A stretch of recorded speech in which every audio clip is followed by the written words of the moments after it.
সকালবেলা 6টা বাজে ঘুমের থেকে উঠে গোসল করে তারপর আমরা কাজে যাই। এমনও দিন আছে আমরা সকালবেলা নাস্তাও করি না। রাতের 8টার পরে আসি কাজ থেকে, আইসা যে খানা খামো ওই শক্তিটাও থাকে না, সেখানে আমাদেরকে রান্না করে তারপর খাইতে হয়। আমাদের কোনো ছুটি নাই। একদিন আমরা ছুটি পাই, ওই দিন আমরা ঘর গুছাইতে, কাপড় ধুইতে, এটা সেটা করতে করতে চলে যায়। কাপড় ধোয়ার জন্য যে মানুষ রাখবো, মানুষ রাখলে তো টাকা যাবে, বেতন দিতে হবে ওদের। ওই টাকাটা বাসায় আপনাদেরকে পাঠাই, তারপর ওইটা দিয়ে আপনারা ফুটা নিবেন। আর এই যে ইস্ত্রি করা, এই যে ভাজালা কাপড় বেরা ঘুরেন, আর এই যে কাপড়, আমরা কাপড় পরতে পারি না ওইখানে। এই যে এখানে দেখেন না ভালো ভালো কাপড় পরে ঘুরতেছি, এটা খালি আব্বা আম্মা আত্মীয় স্বজন দেখে ভাবে যে পোলা অনেক সুখে আছে।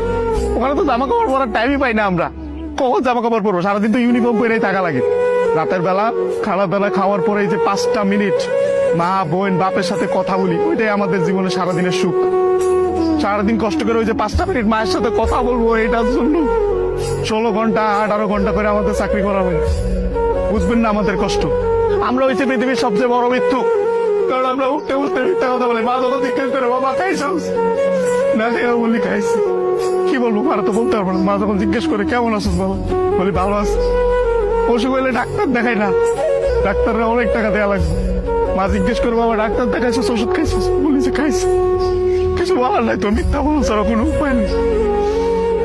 আমাদের মতো মৃত্যু কার কেউ নেই। আমাদের কোনো ঈদ নাই ভাই, ঈদ করেন আপনারা। আমরা সেবাই পোলাও পরবা খাইতে পারি না।